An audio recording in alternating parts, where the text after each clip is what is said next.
What's up, everybody? Welcome to another episode of Crossing the Finish Line. I'm your host, as always, Cody Kaler. We have a great episode lined up for today. I've got a great friend of mine, Mr. Lance Hackney, the COO and co-founder of FreshX. We'll be talking about one of my favorite topics, which happens to be temperature-controlled LTL, as odd as that sounds to most people. But before we jump into the show, I have to mention that this episode is brought to you by ANZ Trucking. ANZ Trucking is one of America's top food and beverage transportation companies. Go check us out at anztrucking.com or find us on LinkedIn and reach out with any of your transportation needs. Now that we got that out of the way, let's go ahead and bring Lance on. Hey, Lance. All right. Hey, Cody. How's it going, buddy? Good, man. Good, man. Just cranking away Christmas Eve, but Yep. glad to be talking to you. Appreciate you having me on. Yeah. Merry Christmas. Thanks for joining us. I know it's one of those weeks that's a little crazy for everybody. So I really appreciate you taking the time out today to hop on and, explain to all of the listeners out there what FreshX is and how you guys are kind of changing the game when it comes to LTL. But before we jump into that, how about we give a rundown of your background, kind of how you got into the logistics industry and go from there. Totally. Thanks, Cody. Yeah. By way of background, both myself and my co-founder had kind of a winding path. I was born and raised in California and went to the Bay Area because that's where the jobs were. Made my way into technology, and I really liked the transportation-focused companies and apps that were just doing interesting things. So I was at Lyft for a long time. I was at a few smaller startups around consumer-focused transportation. But I worked on the bikes and scooters team at Lyft, and we were importing equipment from China, and I started to get my first exposure to the supply chain. And then I started my own company, which was a little e-commerce company. I was importing goods, shipping it to Amazon, and that was my experience as a shipper, where I started to really see like, okay, this is like the lifeblood of the country. This is really interesting, and it's really crazy and broken in a lot of ways. And so I went back to school. I met my co-founder and our CEO, Clay Curran, who is just a really, really brilliant guy. But he had a completely different path. He came from finance. He got involved in autonomous vehicles and was also like, okay, supply chain, cold chain. He and I put our heads together and we just started thinking like, we want to do something here. We want to get into this space and build. We really we love logistics, even though we didn't come from it. And so we started kicking ideas around. We eventually launched a company, and it was just we started off as a last mile carrier for perishable goods in Chicagoland. And Okay. started that way. We were driving around in Sprinter vans delivering goods, and we were focused on reducing waste from from perishable shipping. And the customers, the companies we were working with were like, they were like almost doing it was like an experiment for them. Like, okay, maybe this will work. Maybe these guys have an idea, but they kept telling us, my problem's in middle mile. I got to get 2 pallets from New Jersey to Chicago. Can you help with that? And the first 10 times we're like, no, we don't do that. And then eventually we were like, okay, this clearly they care more about this than what we're trying to sell them. And so we ended up getting our brokerage authority. We started brokering freight. We had, ideas about how we were going to do this with pooled consolidation. And we did a little of that, but we really developed a specialty for reefer LTL, for refrigerated and frozen, less than truckload goods. And we were like too ignorant to know that you shouldn't. That's like the third rail in logistics. It's so tough. Yeah. And so we were like, okay, yeah, how hard can it be? And we got really lucky. We were in Chicago, and there's such a concentration of incredible reefer LTL focused carriers there. And so we got a good relationship with them. We're brokering freight, we're doing the thing. And bit by bit, we started to get more and more business because shippers were coming to us and they'd been referred to us. And they were like, I've got 4 pallets here. I've got 6 pallets frozen that's got to get here. And we were able to help them because we had a relationship with a handful of good carriers. And so then we kind of went, okay, well, we're kind of nothing special here. We're one of a million brokers. We're not doing anything. There's a lot of brokers who are way better than us. We're not reinventing the wheel here, but we found there's this network of incredible reefer LTL carriers across the country who, by and large, most people don't know about. They don't know the carrier base is that deep. They don't know whose coverage is where. They think they have, a tiny number of options, but they actually often have a lot of good options that they just can't find. So the carriers who are good at this can't be found. The folks who need to move the freight can't find them. Everybody kind of loses from that. And so we said, all right, how do we fix that?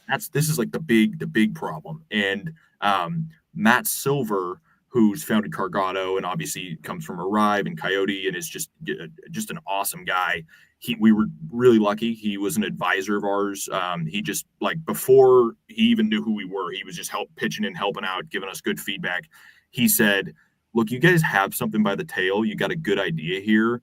You should focus on that. You should build that out. You shouldn't necessarily try to win as a brokerage doing it. And so we made the decision. We said, and it was hard to do, but we said, okay, we're going to stop brokering freight, because if we're a broker and we want to build what a network of reefer LTL carriers and of reefer LTL, it's like, how do we do that and be trusted by everyone involved?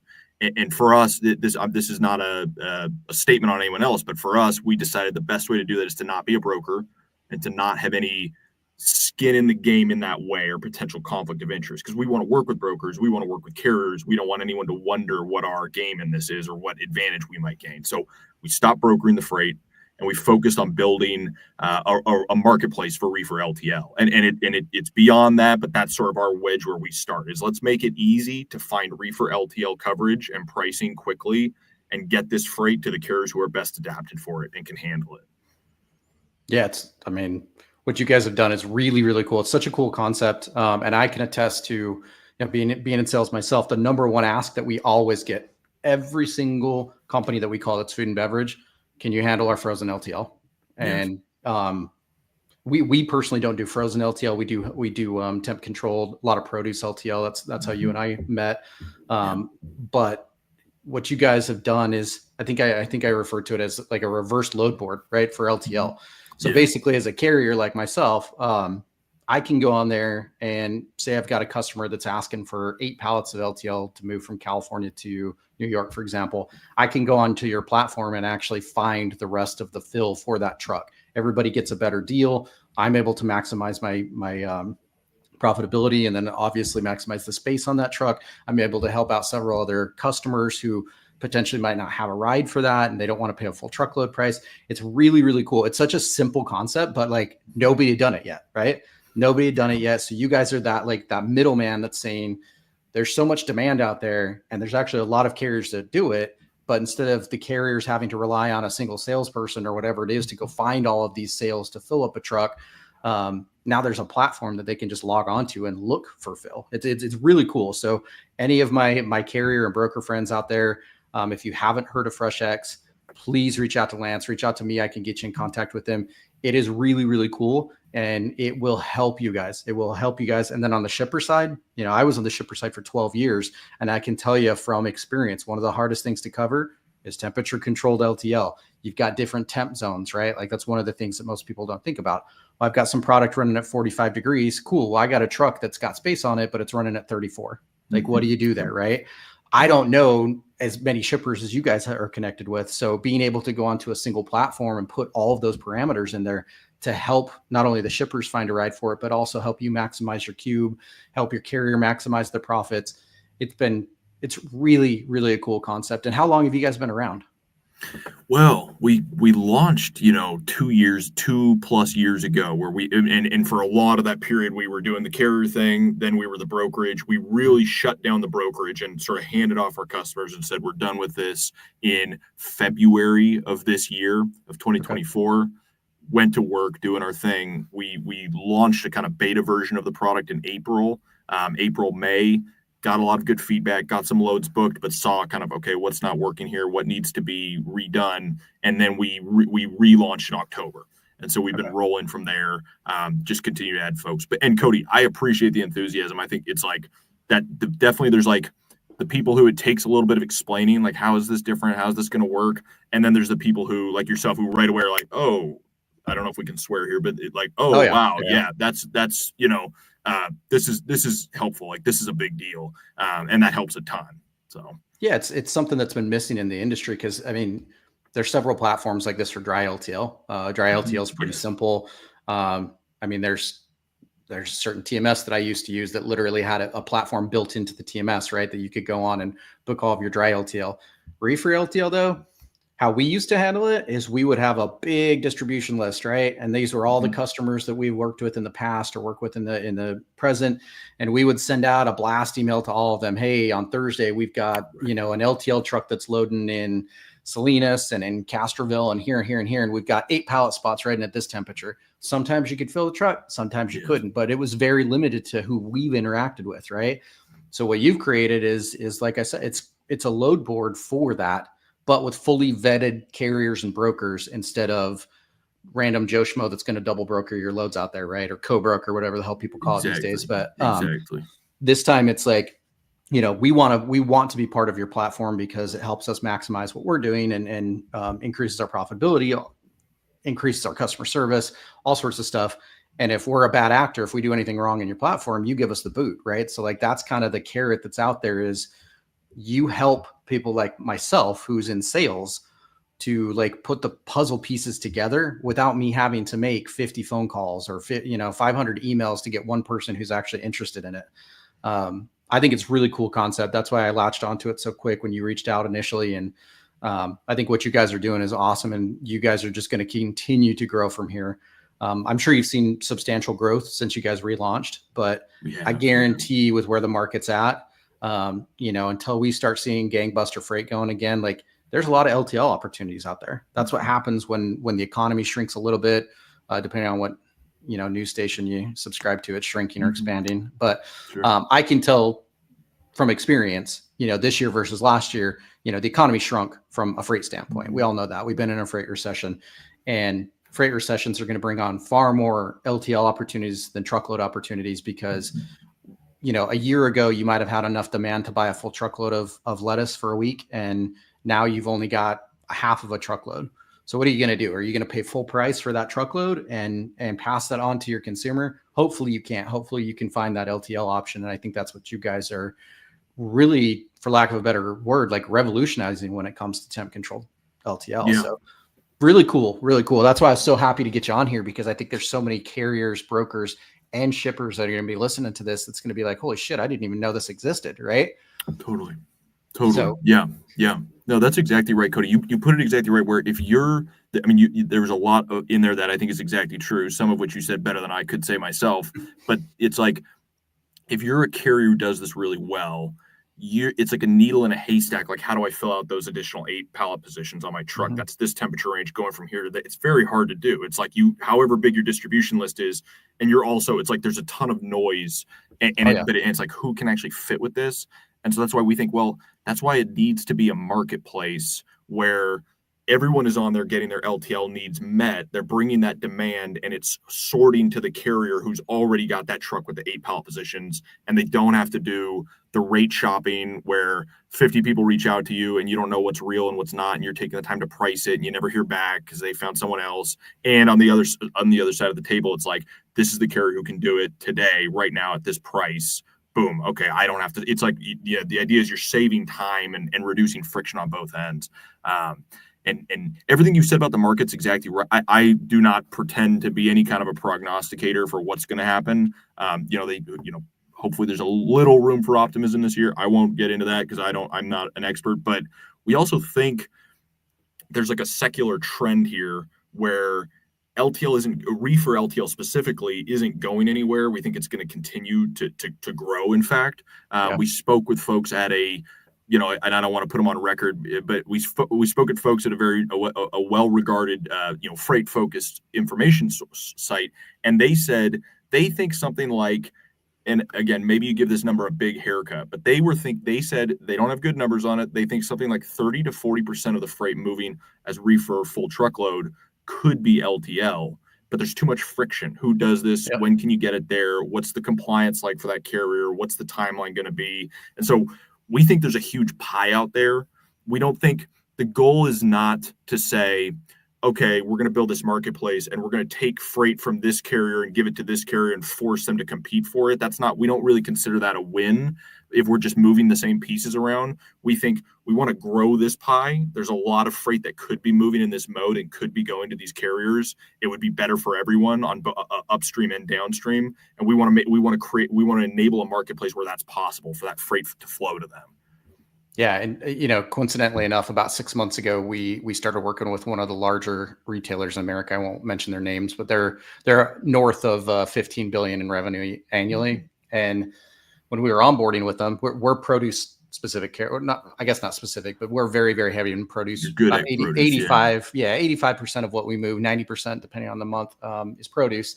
And as we're onboarding with this team, their director of logistics is talking through everything. And first question I ask is, hey, you guys are in a main artery of freight for us, right? So do you guys need any help with produce LTL? And her response to me was, well, we do run produce LTL, but it's all on a 53 footer. And I said, what do you mean by Mhm. that? And she goes, I mean, I don't run LTL as produce. So if I Yes, have a 10 pallet order, we run it as a full truckload. And I was like, well, there's probably some efficiencies you guys are missing out on. I don't want to, you guys are a big fish. We're not a big fish, so I don't want to like lecture you or anything. However, there are options. And her response to me was, well, we've never found a trustworthy option yet. And I said, okay, cool. Mhm. I got to get you in touch with Lance. So, like that's what, and this is a really big fish. I'm talking, really, really big fish. And so that right there told me like a lot of these guys just don't know that something like this is out there. So Yes.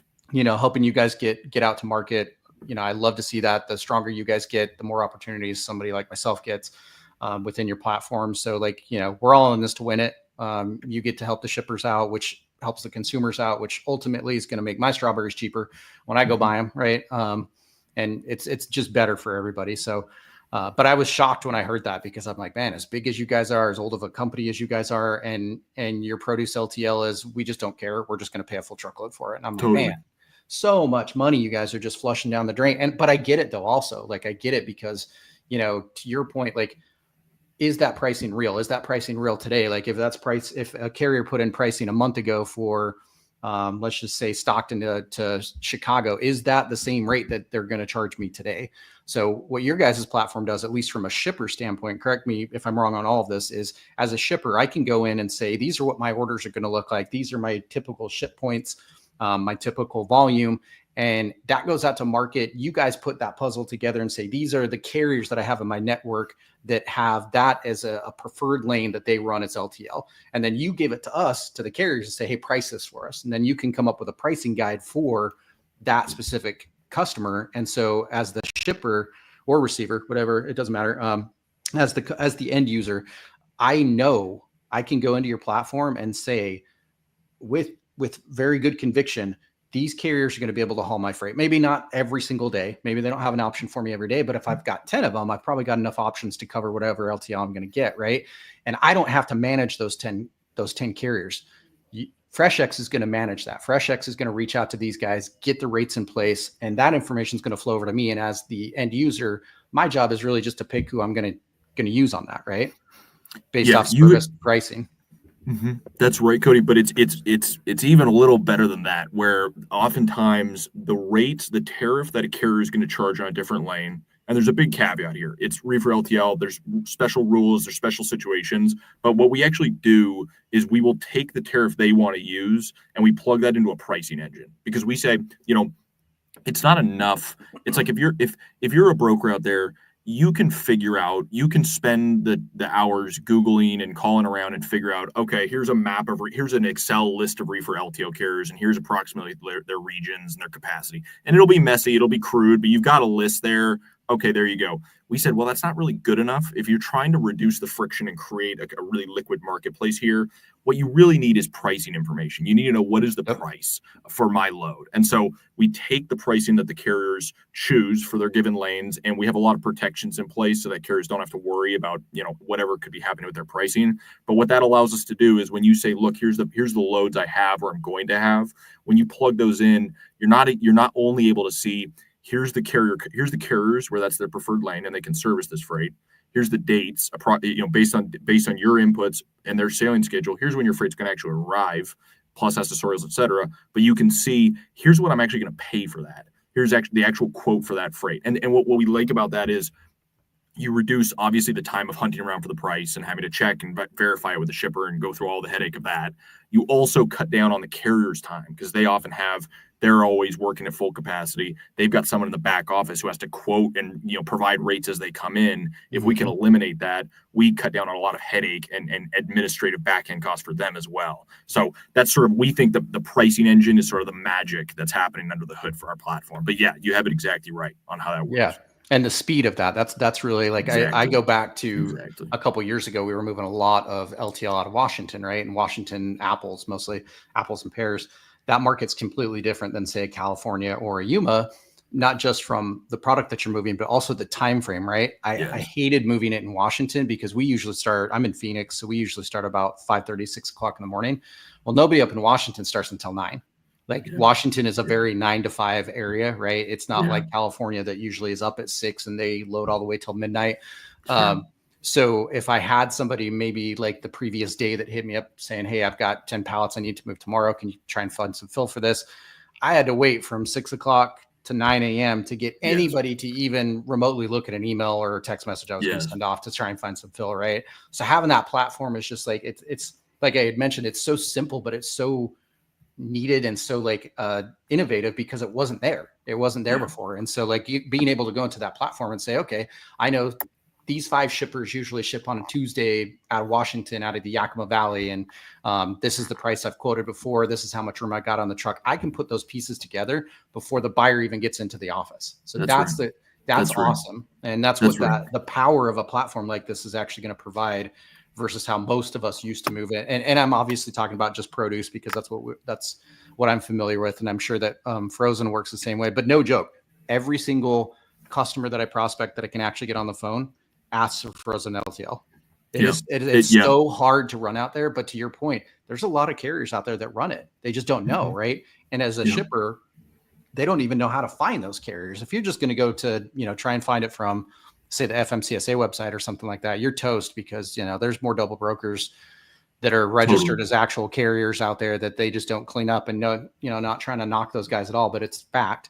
So having something where because you guys vet the carriers 100%, that they're not a bad actor. You've got references you've put, because we're a carrier with you guys. So you put us through the ringer to make sure we are who we are. We're legitimate. We can handle what we're going to be able to handle. And that takes a lot of stress off of the customers because now they're not out there having to find carriers that, knock on wood, hopefully is actually the carrier that they're, saying that they are. And so it's kind of, it's a reverse load board that's 100% vetted. So it's a really cool concept. That's right. And the reverse load board, it is so funny that you say that because that is something we were like, how do you explain? Like when I call a trucking company and I'm like, here's what we're doing. And it's like, well, are you a broker? Are you this or that? And it's no, it's different. It's this different thing.